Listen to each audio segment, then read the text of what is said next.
Hey guys, subscribe for daily content. And if you're shopping for gear, make sure you check out the description for the newest items at some of the very best online retailers. There's also links for some of the items that I personally recommend.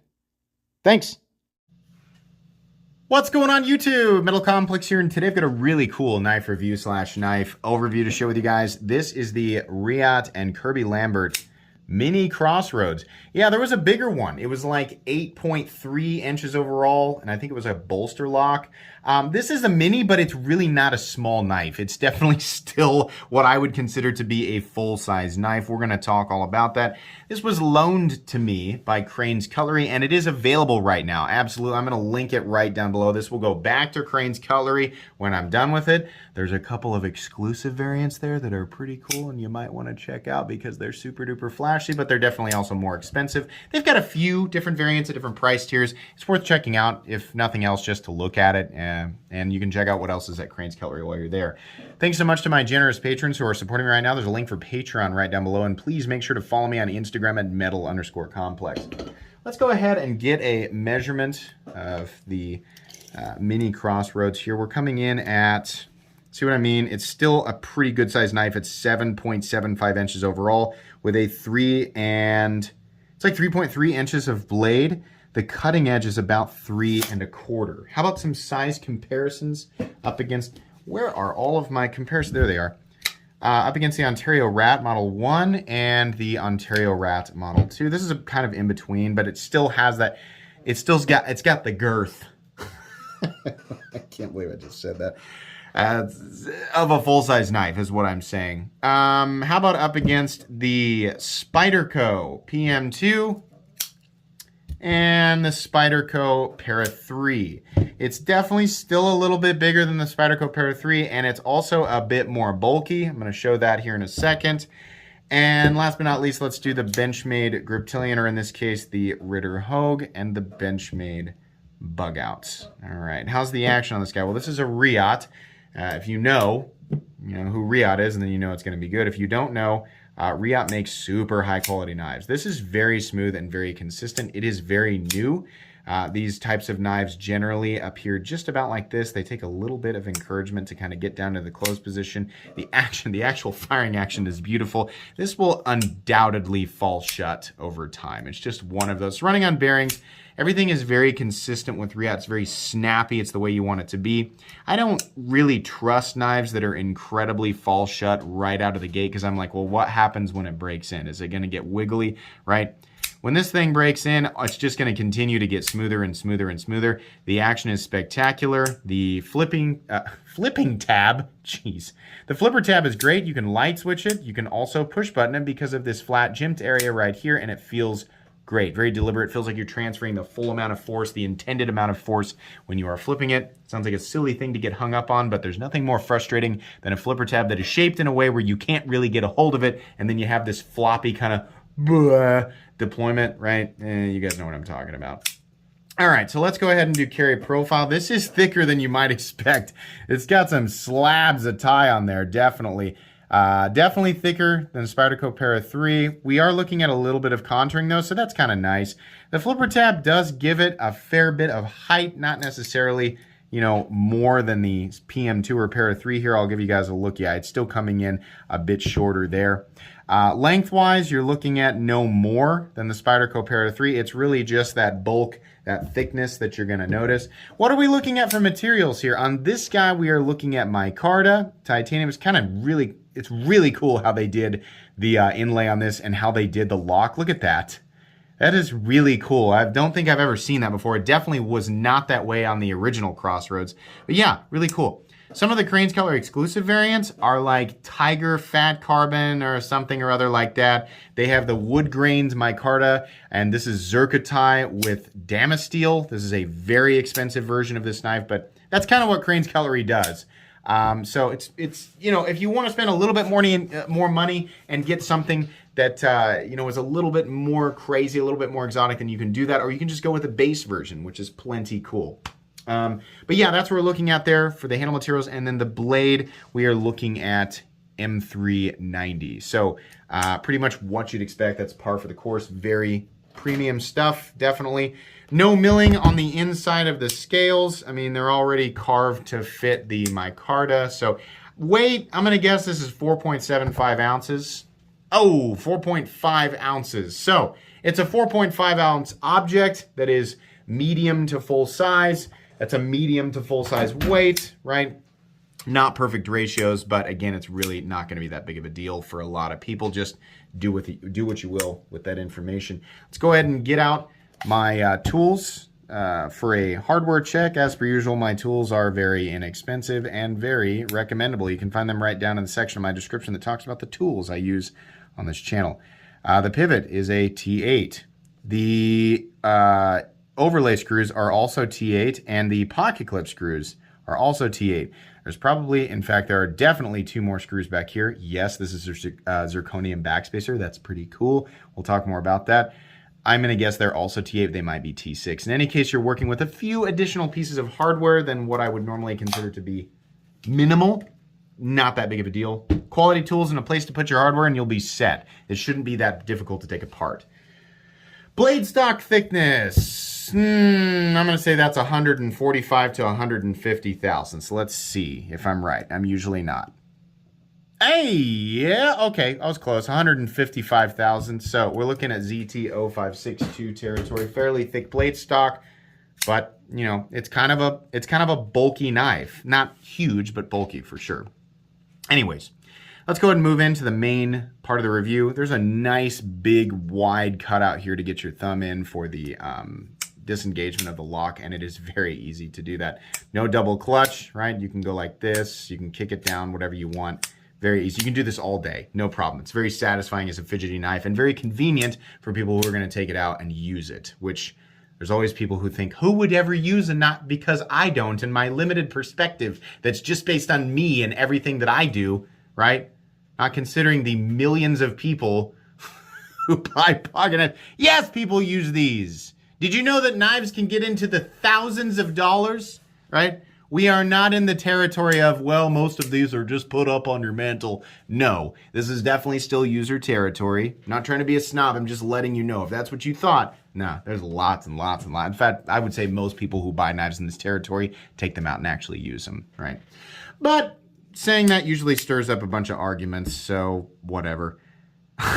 Anyways, getting back to the review, the ergonomics for where they really want you to put your hands are really good. The pocket clip, which is full 3D milled, by the way, that's great. Thank you for not doing a stamped out clip. I just, you know, that's usually what we see in the knife world nowadays, right? It's the stamped out clips on these types of knives, and it's really nice to have that there. Not a hot spot, right? They do really want you in here, though. They don't want freedom in here. They're like, your index finger goes here, middle finger goes here, and then the other two are back here. I wish that these were less pronounced. They are very, very, you know, pointy, and you really have to be in there, definitely. I can't, when in the unboxing, I think I was like, oh, it's not that bad. And the more I handled it, I was like, no, they definitely want you in there. Like, who's going to hold it like this? You're not going to do that, right? I mean, if you do, it's going to hurt. So, but it is comfortable thanks to the contouring of the thick scales. If they were flat, this would just feel like a brick. They're not. They are slightly contoured, which is nice. Same thing with the pocket clip. It's comfortable where they want you to put your hands in the pocket, or I'm sorry, the flipper tab is not a problem. It is just barely a full 4-finger grip for me. I wear an XL glove, so most guys watching, you're going to be right around the same territory. If you truly have big hands, and that means XXL glove or bigger, this is going to be a problem. If your hands are smaller than mine, it'll also fit really, really well. Fit and finish here is great. Also, the little details like the pivot and the pivot collar are beautiful. Seriously, look at the inlay work on this. Very nice. No ugly gaps, nothing, no awkward transitions. It's just really, really good. That's what you should expect from Reate, and they delivered. Edges are also nicely chamfered. Even though the angle looks a bit abrupt, it's definitely nicely chamfered, so I like that. The blade, in this case, is a simple machine satin finish, but Reate does it well, right? I prefer their tumbled finish, but it looks good. There are some versions at Crane's Cutlery with a hand satin finish, right? So if you like that better, you can go for that. This is a... I hate classifying blades because we get a million different little arguments and we get hung up on it, right? Whatever you want to call this, it's definitely got a kind of reverse tanto look for it. Look with it. It's got, you know, that's the modified reverse tanto. Do we really want to add that many syllables? I don't know. Call it whatever you want, right? It's fine with me. There's a flat that runs out about 85% the length of the blade, and the edge comes down, and it is, by the way, this is hollow ground. It does come down to a nice, fairly thin edge. Very bitey. There's a bit of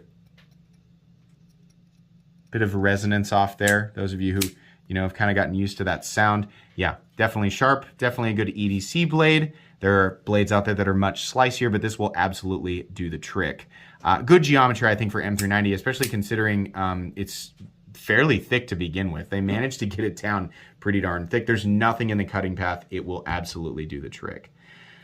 Moving on here, there's no lanyard hole. There is a lanyard bar, which is a great way to do this. I love how the backspacer looks. That's really nice, and that is zirconium. That's another little element here on top of, like I said, the beautiful inlay work, the really unique way that they do the titanium here, the awesome pivot, right? This is outside of the materials. People generally get really hung up on the materials. M390, micarta, and titanium. People will zero in on that, and then they will, decide what value the knife is based on the materials alone.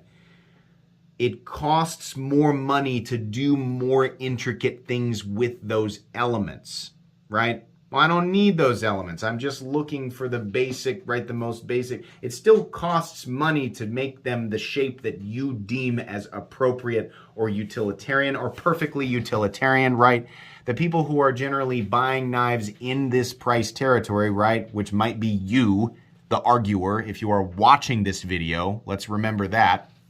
They are looking for those additional elements because you are in enthusiast knife territory. If you did not know that, welcome to my channel. This is enthusiast knife territory, period. Thank you. So yeah, these do add value to people looking to buy these knives. If you don't regularly buy these knives, if you don't look for stuff like that, then yeah, you're not, then, you buy a nice, there you go, right there. That's great. Buck makes some cool stuff too. This is what you should be typing in the YouTube search bar is Ontario Rat 1 or Buck whatever. And I promise you'll find exactly what you're looking for. But this knife, which is, in the thumbnail, this is part of enthusiast knife territory and definitely has elements that people want when shopping in this price range. Wow. Wow. Okay. Complex. Wow. Calm down. Yeah, I love where they put the lanyard bar. That's great because we don't have a hole over here. The position of the pocket clip is also good. This is about, sorry, focus is bad here. Medium carry depth, and then we have a nice ramp off the clip, so very easy in and out of the pocket no matter what material you go with. This whole bolster style lock thing, you can see how this is cut out, right? The inlay material here is acting as the over travel stop, and also it's kind of decorative and just intricate, and it is, this is the kind of thing that you want to see on a knife like this. That type of thing is neat, it's interesting, it's different, right? And they went out of their way to make it cool. I like how it looks. Not everybody's gonna like how it looks, but it definitely is a more complicated process than just making an exposed frame lock with some micarta in it, right? It's cool. I like it. There is a, can we see it? Probably not. Let me get my flashlight in there. You can see right there is the steel lock bar insert, so it still has that, which is great. That's what we expect. We have a stop pin back here, and we have a little bit of shouldering around the stop pin. We have completely and totally solid lockup, which is what you're going to expect from Reate, right? There is no lock stick. By the way, I always miss this. Lockup percentage is coming in at something like 25 to 30%. No lock stick, no pivot lash, and a nice clicky detent with perfect centering. When we have this focus on a narrow backspace, you can see it's kind of the way that they made it more narrow and the way that they kind of pinned it in there. If it's off center, you're going to know. If it's off center even by a little bit, you're going to see it. No, they nailed it, right? Everybody checking their knives right now. Everybody looking at their centering. Oh, there's some disappointed folks out there all of a sudden. Dang it. I didn't even realize mine was off center. I'm sorry to do that to you. I'm sorry, especially if you're new. Off center blades are something that bugs some people. If it doesn't bug you, then you're good to go, right? So what is the price on this? So again, yes, base materials, micarta, titanium, and M390. But I'll emphasize that is not the total. That's not where the total value comes from here. Reate number 1 is definitely a step up in terms of quality versus the general competition. Other knife manufacturers making knives in China, right, with similar materials, they are just flat out, if they're making the same knife from Reate versus, let's say we and Reate make the exact same thing, or Bestech and Reate make the same thing. We and Bestech can make a good knife, but the Reate is just gonna feel a little bit better. Edges are gonna be a little bit better. Polishes are gonna be a little bit better. Everything is just going to be a little bit better, especially when it comes to inlay work. They are very, very good at that, and that can be a complicated process, right? Now, on top of that, we do have definitely some more, complex elements here.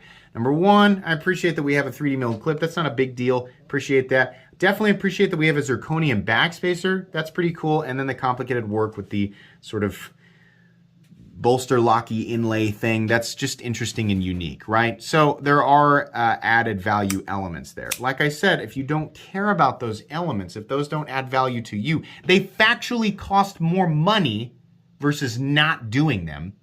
But that doesn't mean, right, like if you don't value them, then you don't, obviously nobody's going to force you to pay for it. So you don't have to. You can just look for a plainer knife that will inevitably cost less money because less work went into it.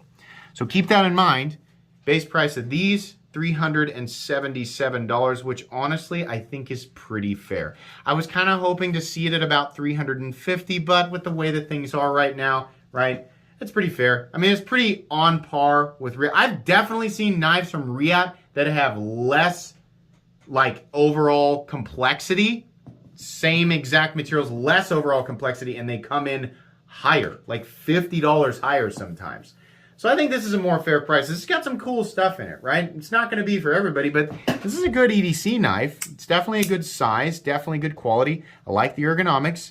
I wish that it had a tumbled finish, and I wish this area in here wasn't so aggressive. It probably didn't need to be quite as thick as it is, but that's not really going to cause that much of a problem.